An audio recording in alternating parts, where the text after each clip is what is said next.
اعوذ باللہ من الشیطان الرجیم بسم اللہ قرت کے ساتھ الرحمن قرت کے الرحیم۔ ساتھ آج صاحب قرآن کا 33واں لیکچر ہے اور اس کے لیے سن 10 ہجری سن 10 ہجری اس کی شروع کرنے کے لیے قرآن پاک کی تلاوت کرنے لگا ہوں۔ اعوذ باللہ من الشیطان الرجیم بسم اللہ الرحمن الرحیم ألم نشرح لك صدرك ووضعنا عنك وزرك الذي أنقض ظهرك ورفعنا لك ذكرك فإن مع العسر يسرا إن مع العسر يسرا فإذا فرغت فانصب وإلى ربك فارغب صدق اللہ العظیم۔ جزاک اللہ تعالی۔ اچھا، یہ آپ اس طرح ریڈنگ کر لیں گے جو ہے، یا میں شروع کر دوں تو درمیان میں آپ کو دے دوں؟ میں بتا دوں، کر دیتا ہوں۔ اچھا ٹھیک ہے، لو جی فوکس، کیمرہ ادھر کر لو، میرے بال نہ خراب ہو جائیں۔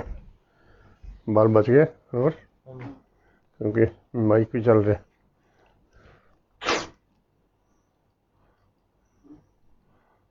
کھڑے کھڑے رہیں۔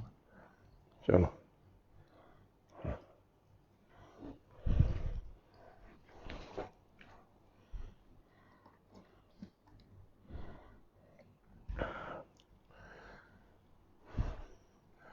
اللہ کے فضل و کرم سے آج ہم رسول کریم حضرت محمد مصطفیٰ صلی اللہ علیہ وآلہ وسلم کی حیات مبارکہ کے آخری سال کا مطالعہ کرنے تک پہنچ گئے ہیں، سن 10 ہجری۔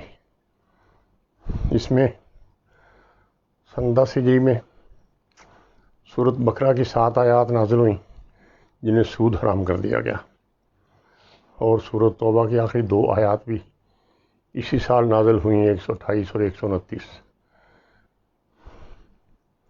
جن میں رسول اللہ کی قدر کرنے کا حکم دیا گیا۔ 2 چھوٹی چھوٹی صورتیں نازل ہوئیں، سورۃ بینہ اور سورۃ نصر۔ سورۃ نصر آپ پر نازل ہونے والی آخری مکمل صورت ہے۔ جھوٹے نبی مدعیان نبوت کا فتنہ کھڑا ہوا، آپ نے حج الوداع کیا اور آخری خطبہ دیا، وہاں سے مینا میں آنے پر مسجد خیف میں بھی خطبہ دیا۔ دونوں توجہ سے سننے ضروری ہیں اور آپ ضرور توجہ رکھیے۔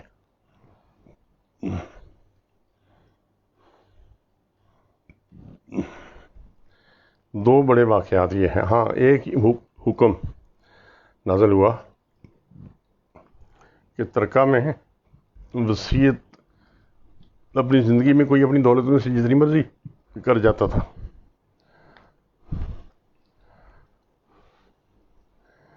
سن 10 ہجری میں وصیت کے لیے 1/3 کی حد مقرر کی گئی،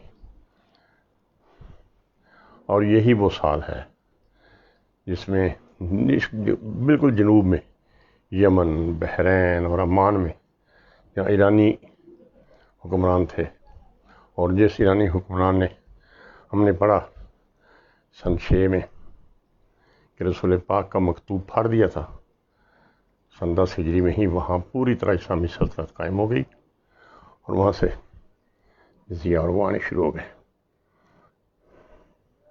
ابھی تھوڑی دیر میں میری سانس ٹھیک ہو جائے گی، ورنہ تاور ہے، ٹھیک ہے۔ قبول اسلام اور اعلان اسلام کے لیے وفود کی آمد سن 10 ہجری میں بھی جاری رہی۔ دراصل تو فلڈ آیا تھا سن 9 ہجری میں، لیکن وہ 10 ہجری میں بھی جاری رہی۔ کئی قبائل، مخازب، غسان، بنی الحارث، غامد، خولان، بنی عیش، غامد بنی فزازہ اور سلامان کے وفود بھی قبول اسلام کے لیے یا اسلام لانے کے بعد رسول اکرم کے لیے زیارت کے لیے حاضر ہونے والوں میں شامل تھے۔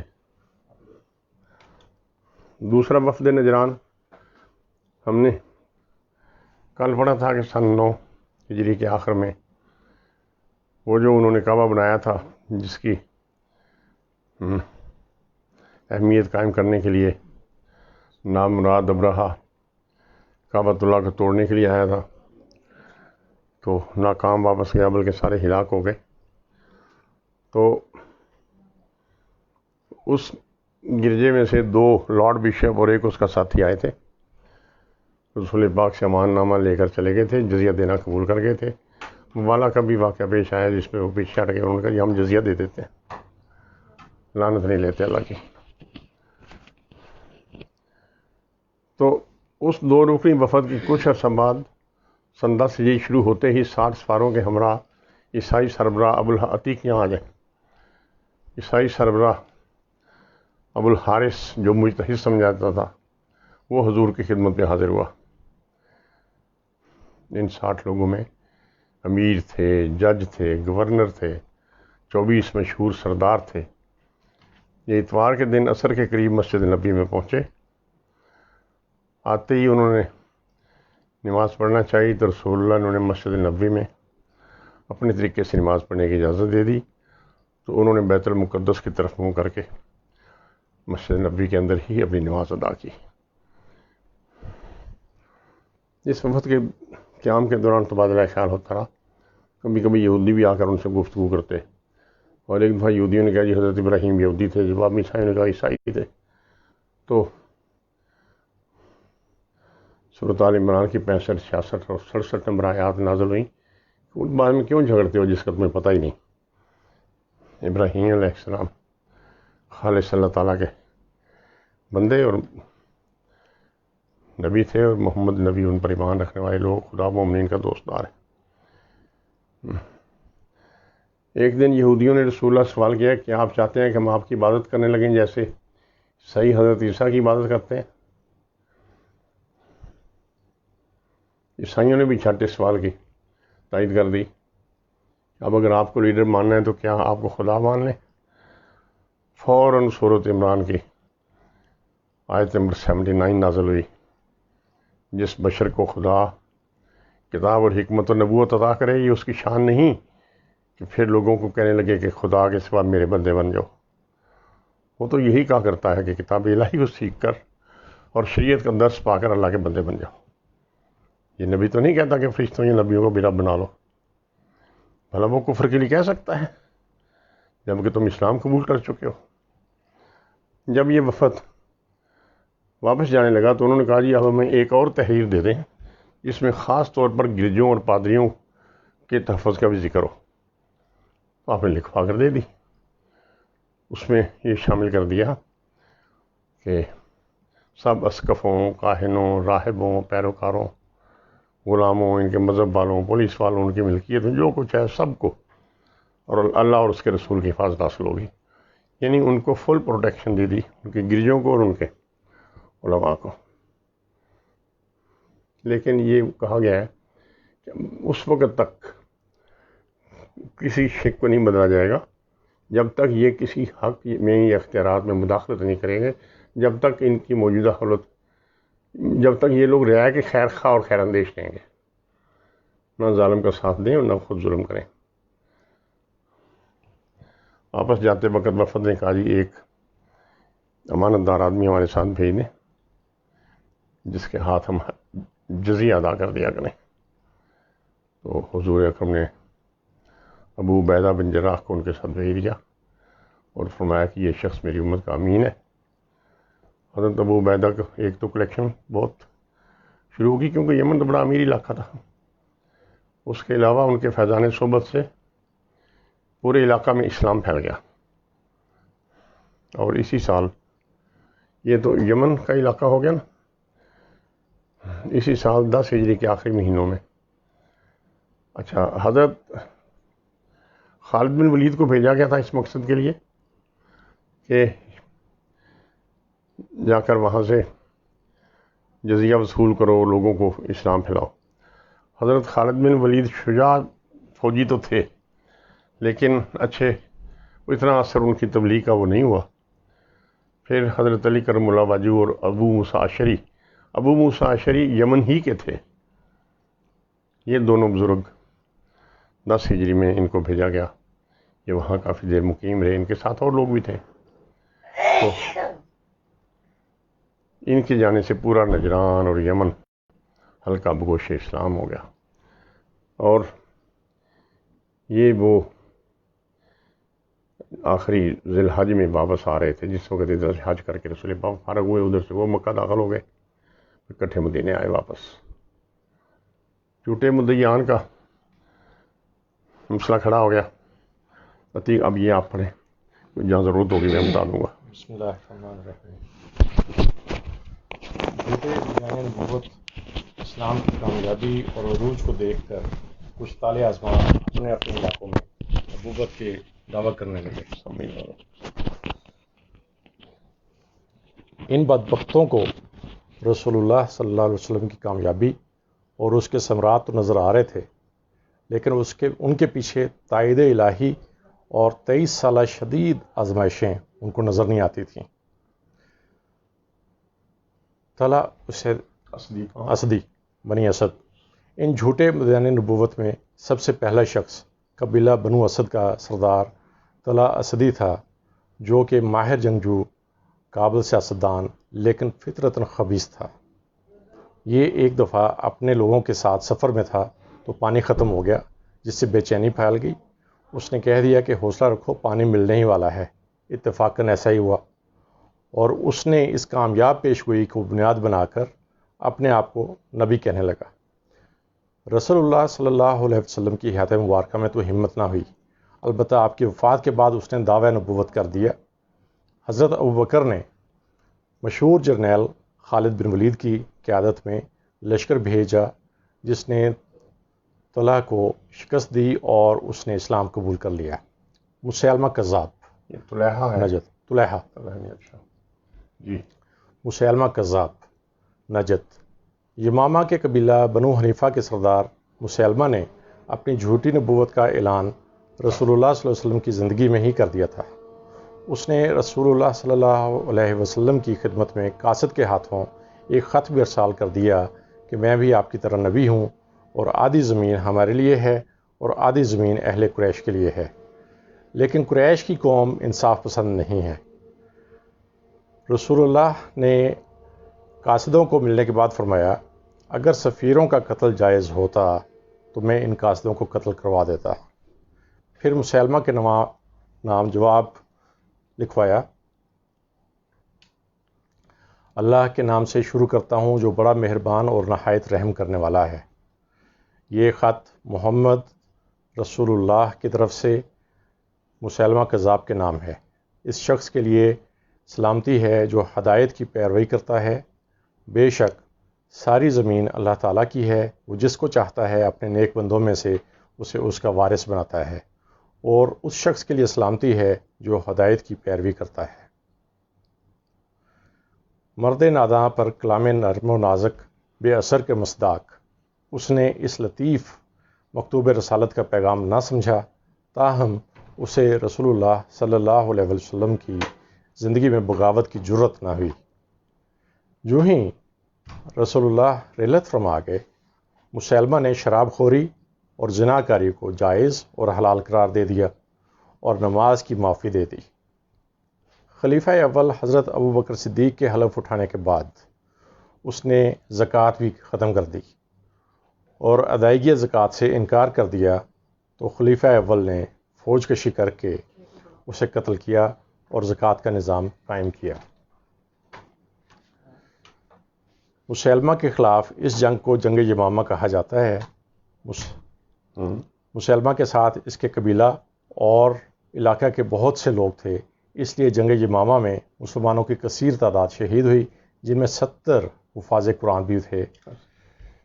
یہ بھی ایک وجہ تھی جس لیے حضرت عمر فاروق نے حضرت ابوبکر صدیق کو یہ مشورہ دیا کہ آپ اتنی تعداد میں صحابہ شہید ہو گئے ہیں تو آپ قرآن مجید کی تدوین کا کام شروع کریں.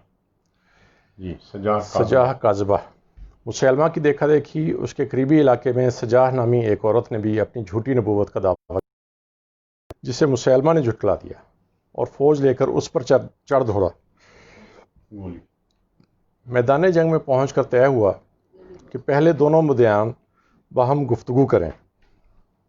چنانچہ درمیان میں ایک خیمہ نصب کیا گیا جہاں دونوں جھوٹے آپس میں ملے اور اعلان کر دیا کہ دونوں نے شادی کر لی ہے. جنگ یمامہ میں دونوں کیفر کردار کو پہنچے. اسود انسی نجران.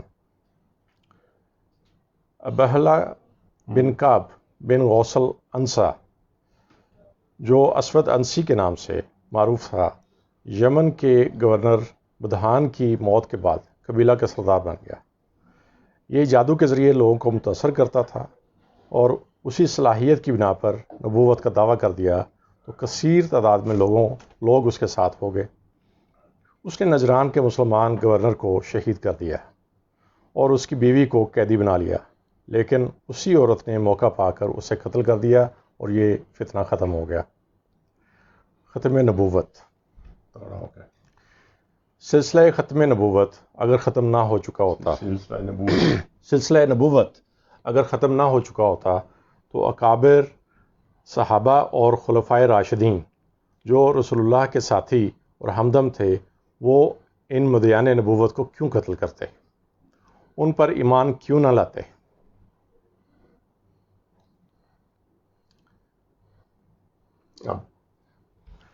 حج الوداع اور حج کی اصلاحات. سن 10 ہجری. سن 10 ہجری کے شروع میں سورہ توبہ کی آیات 1 تا 12، آیات 25 تا 28 اور 36 37 نازل ہوئیں. آپ صلی اللہ علیہ وسلم نے اپنی وفات سے پہلے سن 10 ہجری میں 1,24,000 یا 1,44,000 صحابہ کے ہمراہ حج ادا فرمایا اور زمانہ جاہلیت کی باطل رسومات کو ختم کرتے ہوئے یہ ہدایت فرمائی کہ حج اس طرح کرو جس طرح مجھے کرتے ہوئے دیکھو. زمانہ جاہلیت میں رواج تھا کہ مینا میں قیام کے دوران اپنے آباء و اجداد کے قصیدے اور قصے بڑھا چڑھا کر سناتے رہتے. سورہ بقرہ کی آیت نمبر 200 میں ارشاد ہوا، جب تم ارکان حج ادا کر چکو تو اللہ تعالیٰ کا ذکر کرو جس طرح تم اپنے باپ دادوں کا ذکر کرتے تھے، بلکہ اس سے بھی زیادہ. حج کے علاوہ آپ صلی اللہ علیہ وسلم نے ایک عمرہ بھی کیا. رسول اللہ صلی اللہ علیہ وآلہ وسلم نے اپنی زندگی میں 3 عمرے کیے، ایک سن 7 ہجری میں، ایک غزوہ حنین کے بعد اور ایک اب حج الوداع کے ساتھ. تیاری. جن دنوں حضور اکرم حج کی تیاری میں مصروف تھے انہی دنوں حضرت علی رضی اللہ تعالیٰ عنہ یمن سے واپسی کی تیاری کر رہے تھے. دیگر مسلمانوں کو بھی حج کی تیاری کا حکم دے دیا گیا تھا اور قبائل میں اعلان کروایا گیا تھا کہ انہیں بھی رسول اللہ کے ہمراہ حج پر جانا چاہیے. اس پر ہر طرف سے لوگوں نے مدینہ کا رخ کیا اور مدینہ کے گرد تقریباً 1 لاکھ سے زیادہ اشخاص کے خیموں کا ایک شہر آباد ہو گیا. روانگی. 25 ذوالقعدہ سن 10 ہجری کو رسول اللہ اپنی تمام ازواج مطہرات اور حضرت فاطمہ الزہرا رضی اللہ تعالی عنہا کو ساتھ لے کر حج کے لیے روانہ ہوئے. مدینہ سے چند میل باہر آ کر ذوالحلیفہ کے مقام پر پہنچ کر پڑاؤ ڈالا اور رات گزارنے کے بعد فجر کی نماز کے بعد سارے قافلہ نے احرام باندھا اور روانہ ہو گیا. مکہ میں 4 ذوالحج کو رسول اللہ صلی اللہ علیہ وآلہ وسلم مسلمانوں کے ہمراہ مکہ میں خانہ کعبہ پہنچ گئے. حجر اسود کو بوسہ دیا، بیت اللہ کا 7 مرتبہ طواف کیا، مقام ابراہیم پر نماز پڑھی اور دوبارہ حجر اسود کو بوسہ دیا. پھر کوہ صفا پر آئے اور سعی کی. اس کے بعد اعلان فرمایا کہ جس شخص کے پاس قربانی کا جانور نہ ہو وہ احرام کھول دے. جو لوگ اپنے ساتھ قربانی کے جانور لائے تھے ان کے احرام باقی رہے. ارکان حج. 8 ذوالحج کو رسول اللہ منا تشریف لے گئے اور وہاں عرفات کے مشرقی جانب نمرہ بستی کے قریب خیمہ زن ہوئے۔ اگلی صبح 9 ذوالحج کو فجر کی نماز کے بعد آپ صلی اللہ علیہ وآلہ وسلم اپنی اونٹنی پر میدان عرفات کے لیے روانہ ہوئے، اور جب آپ خطاب کرنے کے لیے جبل عرفات پر چڑھے تو آپ کے گرد 1,40,000 یا 1,24,000 مسلمانوں کا جمع غفیر تھا، جو لبیک اللہم لبیک لبیک لا شریک لک لبیک اور اللہ اکبر لا الہ الا اللہ واللہ اکبر اللہ اکبر وللہ الحمد کا ورد کر رہا تھا۔ یہی حاجی اب بھی کرتے ہیں۔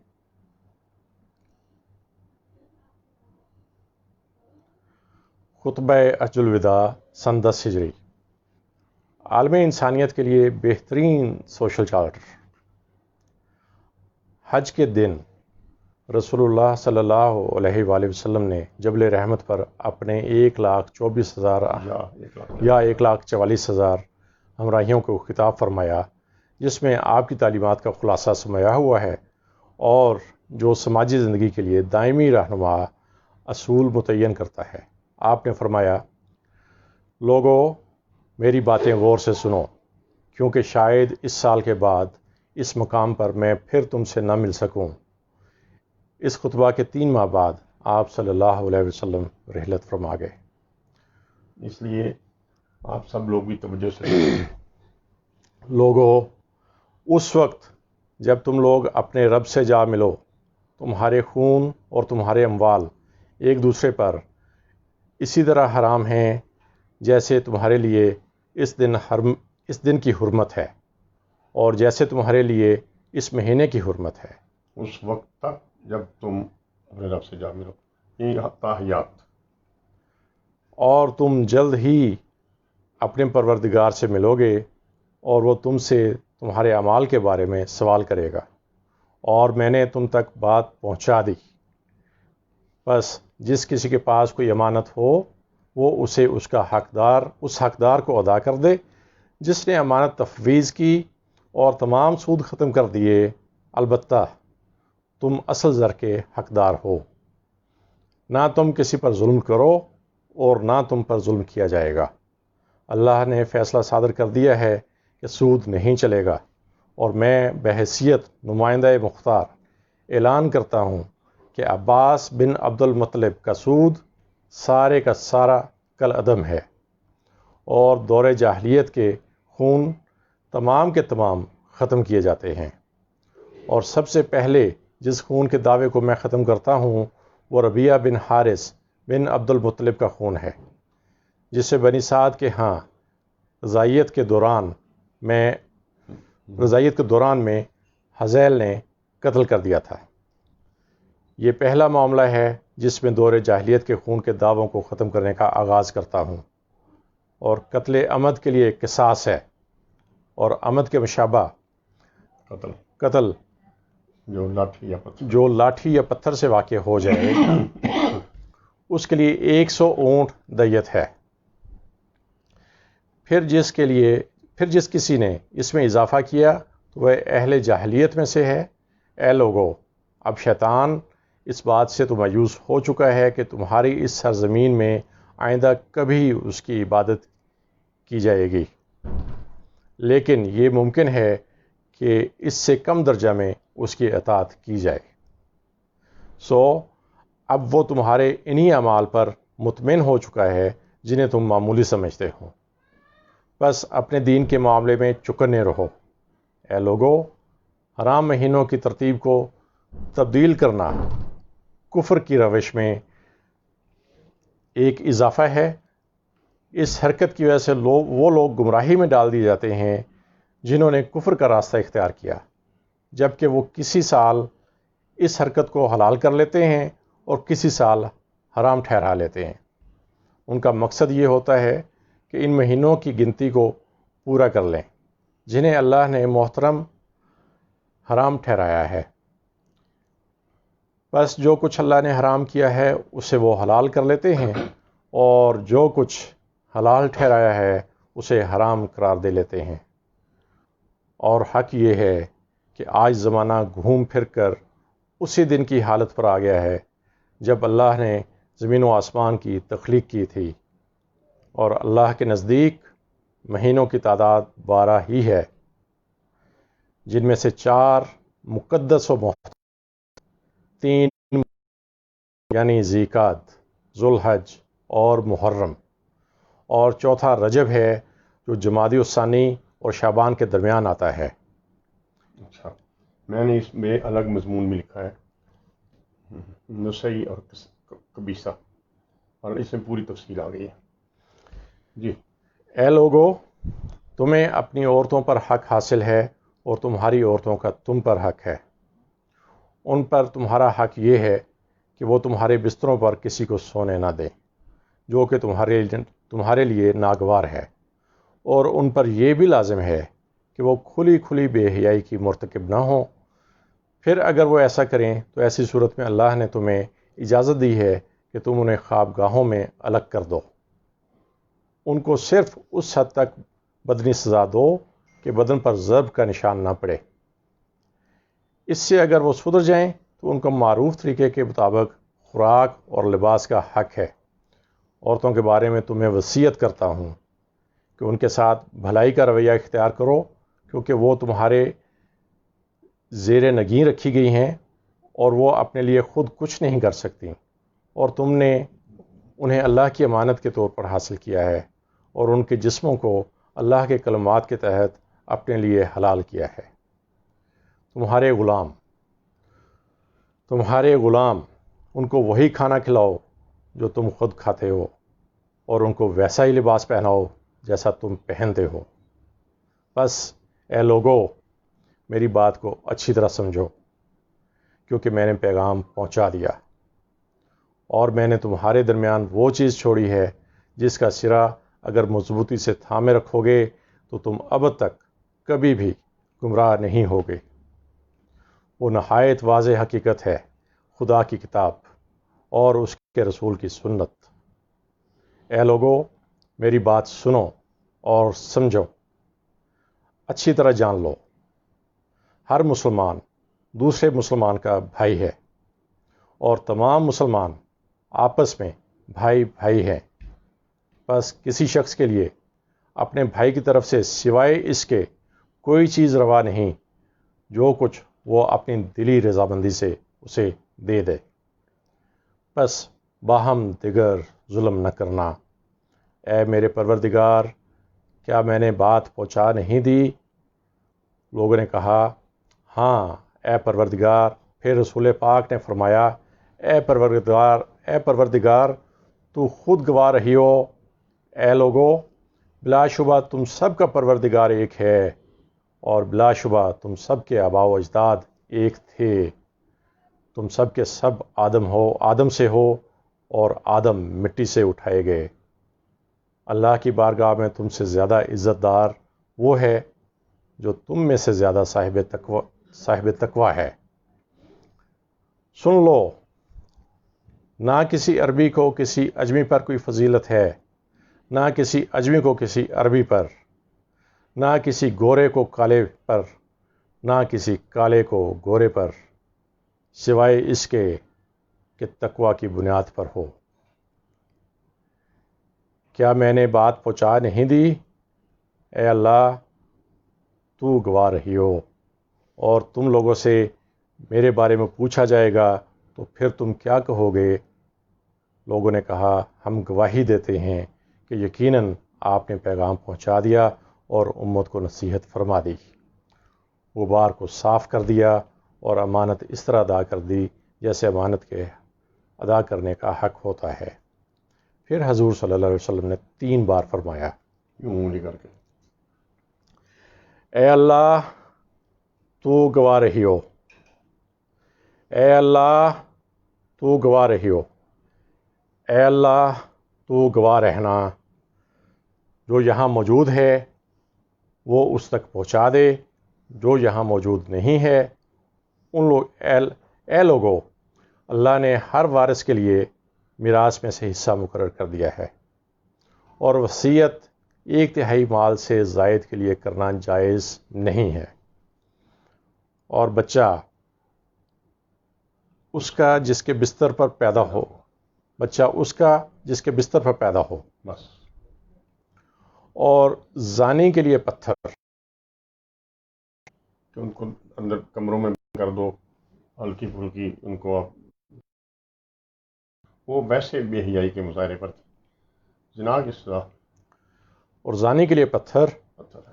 اور جس کسی نے اپنے آپ کو اپنے باپ کے سوا کسی اور سے منسوب کیا اور اپنے صاحب کے سوا کسی اور سے تعلق جوڑا تو اس پر اللہ کی طرف سے لعنت ہے، اور فرشتوں کی طرف سے اور انسانوں کی طرف سے۔ اس جرم کا اس سے کوئی فدیہ یا افزانہ قبول نہیں کیا جائے گا۔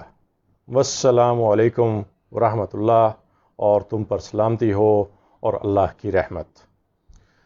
رسول پاک یہ فرماتے جاتے اور ربیہ بن امیہ بن خلف بلند آواز میں لوگوں کے سامنے دہراتے جاتے۔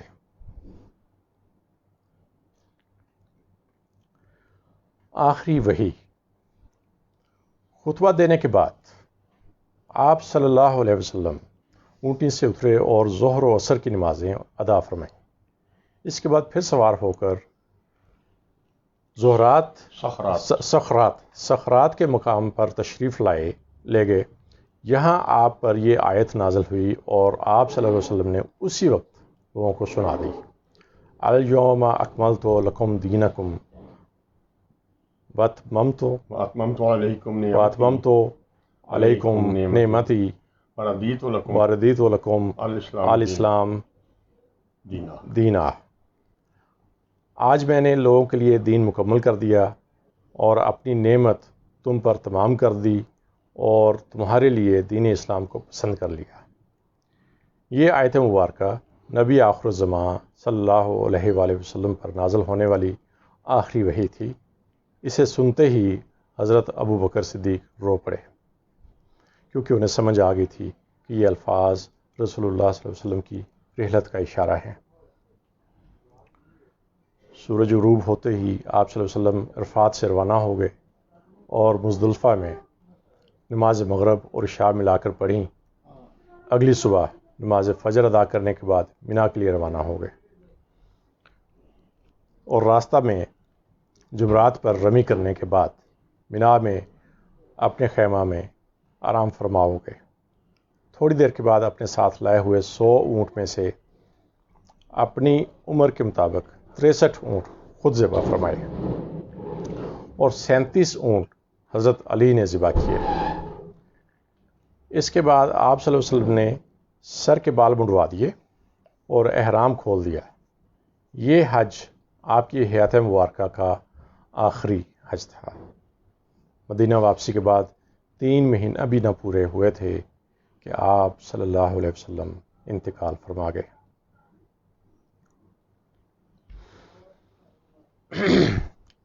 حج الوداع کے دوران حج کے عمل میں ضروری اصلاحات کی گئیں، جیسے ارکان حج مکمل ہو جانے کے بعد اپنے باپ دادا کے کارنامے بیان کرنے کے بجائے اللہ کا ذکر کرو۔ دوسرے، صفا و مروہ کا طواف ضرور کیا کریں، کیونکہ یہ خدا کی یادگاریں ہیں۔ اہل مدینہ حج کے بعد سعی کی بجائے منات کا طواف کرتے تھے۔ تیسرے، سفر حج کے لیے زاد راہ یعنی سفر کے لیے خرچ ساتھ لے کر چلنا چاہیے۔ چوتھے، سر کی کسی تکلیف کے باعث سر کے بال نہ منڈوا سکنے کی صورت میں فدیہ، روزہ یا صدقہ یا قربانی کی اجازت دی گئی۔ اور قربانی کا خون کعبہ کے دور دیوار پر نہ ملے۔ مکہ کے قریش کے لیے بھی عرفات جانا ضروری ہے، پہلے وہ لوگ عرفات میں نہیں جاتے۔ اور قربانی کے اونٹ وغیرہ پر سواری جائز قرار دی گئی۔ اور حج مسمت یعنی ایسا سفر حج جس کے دوران منہ سے نہ بولنے کی قسم ہو منع کیا گیا۔ فتح مکہ کے بعد سورۃ الاعراف میں ننگے ہو کر طواف کرنے کو ممنوع قرار دیا گیا، جس کا اعلان حضرت ابو بکر صدیق نے سن 9 ہجری میں حج اسلام کے دوران کیا۔ اپنے حج الوداع کے موقع پر آپ صلی اللہ علیہ وآلہ وسلم نے میدان عرفات میں جو تقریر فرمائی اسے خطبہ حجۃ الوداع کے نام سے تعلیمات اسلام میں امتیازی مقام حاصل ہے۔ اس وقت دعوت اسلام پورے جزیرہ عرب میں قبولیت حاصل کر چکی تھی، اور آپ صلی اللہ علیہ وسلم نے اس خطبہ میں اپنی حیات مبارکہ آخری مراحل میں ہونے کے خدشے کا اظہار بھی فرمایا۔ اس لیے ارشادات عالیہ کا انداز وصیت اور تاکید کا سا ہے۔ حج الوداع کے بعد مسجد خیف مینا میں دیا گیا خطبہ، ظاہر ہے کہ اس کے بعد واپس مینا کے خیموں میں آتے ہیں، 2 دن ٹھہرتے ہیں، قربانیاں دیتے ہیں، سن 10 ہجری وہیں مسجد خیف میں پھر آپ نے یوم عرفہ کے بعد مینا واپسی پر وہاں مسجد خیف میں آپ صلی اللہ علیہ وسلم نے مختصر خطاب فرمایا۔ اللہ تعالیٰ اپنے ایسے بندوں کو خوش و خرم رکھے جنہوں نے میری بات کو سنا اور اسے یاد رکھا، پھر ایسے لوگوں تک پہنچایا جنہوں نے اسے نہیں سنا، کیونکہ حکمت دانائی کے کتنے ہی پیغامبر ایسے ہوتے ہیں جو اس کی سمجھ بوجھ نہیں رکھتے، اور حکمت کے کتنے ہی پیغامبر ایسے لوگوں تک اسے پہنچاتے ہیں جو خود ان سے زیادہ سمجھ بوجھ کے مالک ہوتے ہیں۔ 3 چیزیں ایسی ہیں جن کے بارے میں ایماندار آدمی کے دل میں کینہ راہ نہیں پاتا، ان سے خطاب میں بھی ان 3 تقاضوں کو پیش نظر رکھنا چاہیے۔ نمبر 1، خالصتاً اللہ کے لیے کوئی عمل کرنا، دوسرے ارباب اقتدار کے لیے خیر خواہی، اور تیسرے نظم جماعت کا سرا تھامے رکھنا۔ اور جس کی فکر آخرت کے لیے ہوتی ہے اللہ تعالیٰ اس کے لیے جمع کرتا ہے اور اس کے دل میں بے نیازی پیدا کر دیتا ہے، اور دنیا از خود اس کے پاس کھینچی چلی آتی ہے، اور جس کی فکر دنیا کے لیے ہوتی ہے اللہ تعالیٰ اس کے معاملے کو پراگندہ کر دیتا ہے اور اس کی محتاجی کو اس کی آنکھوں کے سامنے عیاں کر رکھتا ہے، اور اسے دنیا میں سوائے اس کے کچھ نہیں ملتا اور جو اس کے لیے لکھا جا چکا ہے۔ غدیر خم کے مقام پر دیا گیا خطبہ، غدیر خم کے مقام پر دیا گیا خطبہ، من کنتو مولا ہو فعلی مولا۔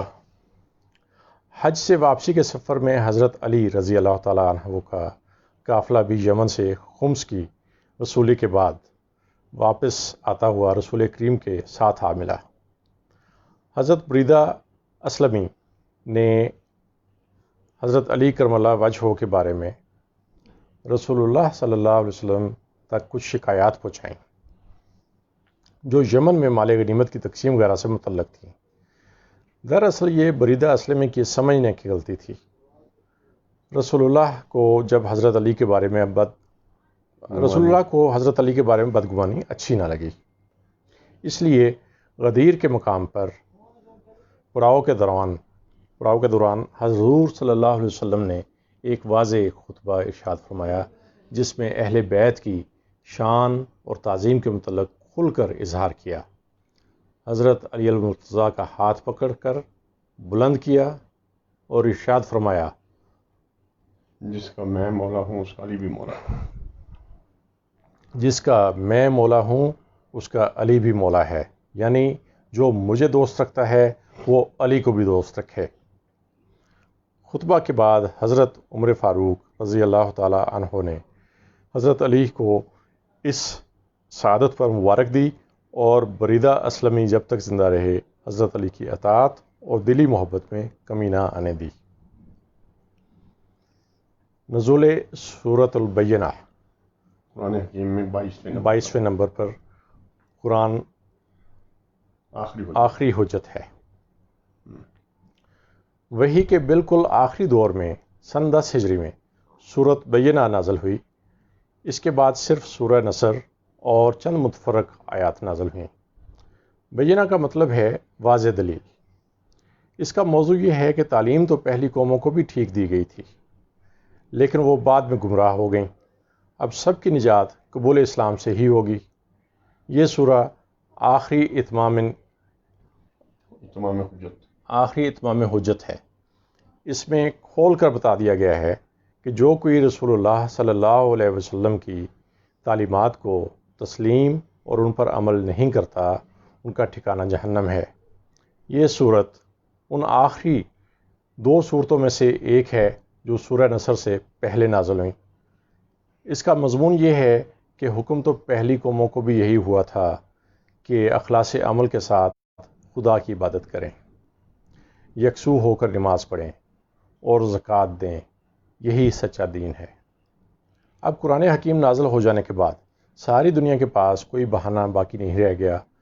اب لوگ جنتی ہوں گے یا جہنمی، کافر اور مشرک دوزخ کی آگ میں ڈالے جائیں گے اور ہمیشہ اس میں رہیں گے۔ اللہ سے ڈرنے والے نیک مومنین تمام خلقت سے بہتر ہیں اور ان کے لیے ہمیشہ رہنے کے لیے ایسے باغات ہیں جن کے نیچے نہریں بہہ رہی ہیں۔ اہل کتاب کو نبی کریم صلی اللہ علیہ وسلم اور قرآن حکیم کی صداقت کا اچھی طرح علم ہے، بس انہیں دکھ یہ ہے کہ آخری پیغمبر بنی اسرائیل کی بجائے بنی اسماعیل میں کیوں مبعوث ہوا۔ اس صورت میں سخت دل کافروں اور سمجھنے والے نرم دل مسلمانوں کے انجام کے ساتھ ساتھ یہ بیان ہوا ہے کہ اخلاص کے بغیر ایمان مکمل نہیں ہوتا۔ سورہ توبہ 9 قرآن حکیم میں 9ویں صورت، اس کی آخری 2 آیات نازل ہوئیں۔ سن 10 ہجری کے آخر میں سورہ توبہ کی آخری 2 آیات نمبر 128 اور 129 نازل ہوئیں، جن میں حضرت محمد صلی اللہ علیہ وآلہ وسلم کی قدر کرنے کا حکم دیا گیا اور آپ صلی اللہ علیہ وسلم کی دردمندی اور خیر خواہی کا ذکر کیا گیا کہ وہ مومنین کے لیے سراپا شفقت اور رحمت ہیں، مومنین کی تکلیف ان پر ناگوار گزرتی ہے۔ پھر رسول اللہ صلی اللہ علیہ وسلم کو تسلی دی گئی کہ اگر یہ لوگ آپ کی اس خیر خواہی کو مسترد کرتے ہیں تو آپ صلی اللہ علیہ وسلم پر کوئی ذمہ داری نہیں ہے، آپ اپنی توحید اور توکل کا کھل کر اظہار کرتے رہیں۔ اللہ عرش عظیم کا مالک ہے، تمہارے پاس ایک ایسے پیغمبر تشریف لائے ہیں جو تمہارے ہی جنس سے ہیں، بہت گراں گزرتا ہے، تمہارے فائدہ کے بہت خواہش مند رہتے ہیں اور ایمان والوں کے ساتھ بہت ہی شفیق اور مہربان ہیں۔ پھر اگر روگردانی کریں تو آپ کہہ دیجئے کہ میرے لیے اللہ ہی کافی ہے، اس کے سوا کوئی معبود نہیں، میں نے اسی پر بھروسہ کیا اور وہ بڑے عرش کا مالک ہے۔ نزول سورۃ النصر قرآن حکیم میں 110ویں صورت۔ کامیابی پر اللہ کا شکر ادا کریں۔ نصر کے معنی ہے مدد۔ سن 10 ہجری میں حضور صلی اللہ علیہ وسلم کی رحلت سے 70 روز قبل حج الوداع کے موقع پر مینا میں نازل ہوئی تھی۔ فتح مکہ کے بعد قبائل عرب جوک در جوک اسلام میں داخل ہونا شروع ہو گئے تھے۔ اس صورت میں فرمایا گیا ہے کہ فتح مکہ اللہ کی نصرت یعنی مدد سے حاصل ہوئی۔ اب آپ دیکھ لیں کہ لوگ جوک در جوک دین میں داخل ہو رہے ہیں، بس اس نصرت الہی پر اپنے اللہ کی تعریف کے ساتھ ساتھ شکر ادا کریں اور مغفرت کے طلبگار رہیں، یعنی کامیابی کی صورت میں انسان کو اللہ کی زیادہ سے زیادہ تعریف کرنی اور استغفار یعنی اپنے لیے معافی طلب کرنی چاہیے۔ یہاں استغفار اپنے وسیع تر معنی میں استعمال ہوا ہے، جیسے سورہ نوح کی آیات 10، 11 اور 12 میں ارشاد ہوا کہ اگر تم استغفار کرو گے تو وہ خوب بارش برسائے گا، تمہیں مال اور اولاد میں وسعت دے گا، تمہیں باغات دے گا اور آب پاشی کے لیے نہریں جاری کر دے گا۔ المختصر، استغفار کرنے سے وہ اپنی رحمت کے سارے دروازے کھول دے گا۔ اس طرح سے یہ صورت اپنی قوم کے لیے فراخی اور خوشحالی کی دعا بھی ہے۔ یہ نبی آخر زمان صلی اللہ علیہ وآلہ وسلم پر نازل ہونے والی آخری مکمل صورت ہے اور 9 ذی الحج سے پہلے مینا کے کیمپ میں نازل ہوئی. اچھا. اور سورۃ توبہ سے بھی بعد میں نازل ہوئی تھی. سورۃ نصر کے نازل ہونے میں آپ صلی اللہ علیہ وسلم نے فرما دیا تھا کہ یہ میرے لیے سفر آخرت کا پیغام ہے. اس سورت کے بعد صرف ایک آیت نازل ہوئی جو حج کے خطبہ کے بعد اس میں عرفات میں نازل ہوئی. الیوم اکملت لکم دینکم واتممت علیکم نعمتی، جو سورۃ المائدہ میں شامل کی گئی. بتائیں. جو سورۃ المائدہ میں شامل کی گئی. میں جو قرآن حکیم کا مطالعہ کرتا ہوں خوف سے لرزتا جاتا ہوں کہ اگر خود صاحب قرآن صلی اللہ علیہ وآلہ وسلم کو جو معصوم عن الخطا تھے جا بجا مغفرت طلب کرنے کا کہا جا رہا ہے تو ہمارا کیا حال ہوگا. ہمیں تو ہر سانس کے ساتھ استغفار کرنا اور بس اسی کی رحمت کا طلبگار رہنا چاہیے.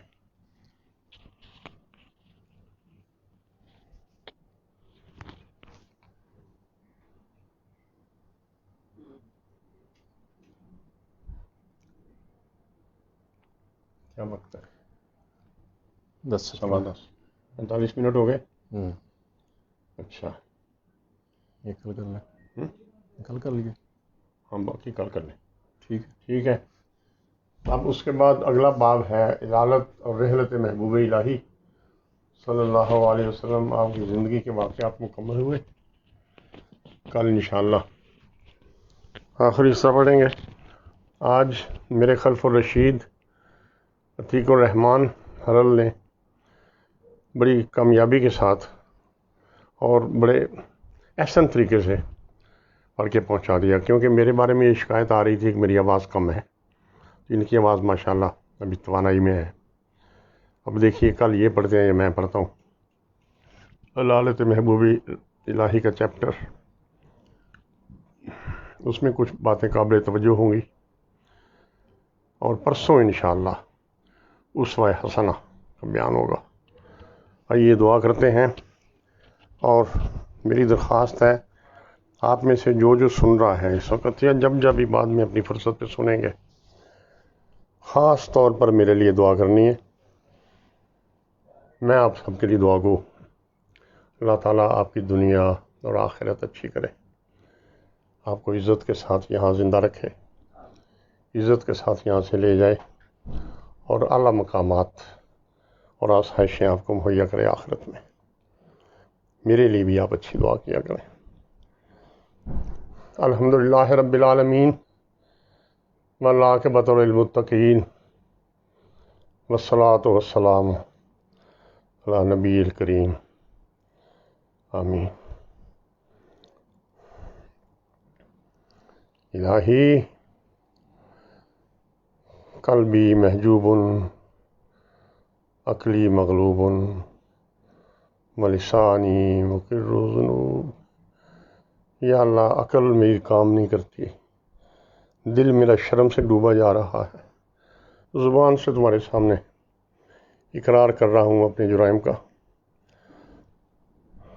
فکیف حیلتی یا ستار العیوب.